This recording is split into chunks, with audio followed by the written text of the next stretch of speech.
তার কাছে জবাব দেব, দরকার হলে কোর্টে দরখাস্ত হবে, কোর্টে বাস্তবায়নের হক অধিকারটা কেড়ে নিয়ে আসবো, এটা কথা দিলাম আপনাদেরকে, এআরটিএম কথা দিচ্ছি আপনাকে। তো আমি বলবো ইরফান বাবু 5,000 হেল্প করছি, একটা ছোট মোটো হেল্প। আমরা সংগঠন থেকে 10,000, 5,000 ঝাড়খণ্ড কমিটি থেকে 5,000 ওয়েস্ট বেঙ্গল গোলাম মুর্তুজা সাহেব আপনি আসুন। আমাদের উনি তোতা বাবু কোথায় গেল নাই আসুন। আমাদের বাংলা যারা লিডার আছেন, আমাদের বীরভূমে যারা কার্যকর্তা আছেন, সবাই আসুন। আমরা এনার একটু ছোট মোটো ছোট আছে। আগামী দিন সরকারকে বলবো, আপনি যদি আমার দিকে না তাকান তাহলে আমরা দরকার হলে ধর্নায় বসবো। এইটা আমার সমাজকে যদি আমরা অধিকার না পেতে পারি তাহলে জোরদার লড়াই হবে। লড়াই হবে কিনা? সবাই মিলে সাথ দেবেন কি যাবেন না? সবাই সাথ দেবেন তো? আমরা কথা দিচ্ছি আপনাদেরকে, আমরা শপথ করব, তারপরে মঞ্চকে শপথ করব।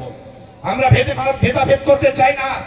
আমি একা মুসলিম ফয়সাল খান, আমি কেউ বলতে পারবে না ভেদাভেদ এখানে নেই, কিন্তু অন্য লোক অন্য আরো সংগঠন আছে কিন্তু ভেদাভেদ করতে চায়। আমরা লড়াই ভারতবর্ষে যেরকম সেন্ট্রাল গভর্নমেন্টকে কথা বলছি, সেরকম রাজ্য গভর্নমেন্টকে কথা বলছি, সবাইকে আমরা বলছি। ড্রাইভার প্রত্যেক ভারতবর্ষের প্রত্যেক রাজ্যে রাজ্যে যায়। তো আমি বলবো যে এখন ওনাকে কষ্ট হচ্ছে, বেশি সময় লাগবে না।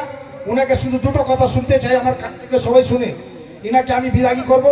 আপনাকে কি রকম লাগছে আপনি নামটা একটু বলবেন, সবাই শুনবে, একটু বলবেন। দাদা ভাই, আপনার জন্য আমরা এসেছি, আপনাকে ডেকেছি। খারাপ লাগলো না?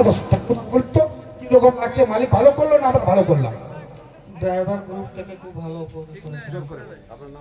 আমার নাম আরজু শেখ। আর ড্রাইভার গ্রুপ থেকে হেল্প পেয়েছি অনেক।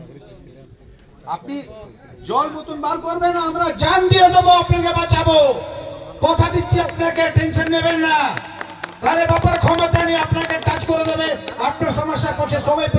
সবাই দাঁড়াচ্ছেন তো? বলুন, দাঁড়াচ্ছেন তো? ড্রাইভার একটা, ড্রাইভার একটা, ড্রাইভার একটা, ARDM, ARDM. Thank you so much. চলুন খাওয়া দাওয়া, এনাকে ছাড়ো, এনাকে আগে বিদায়ী করো।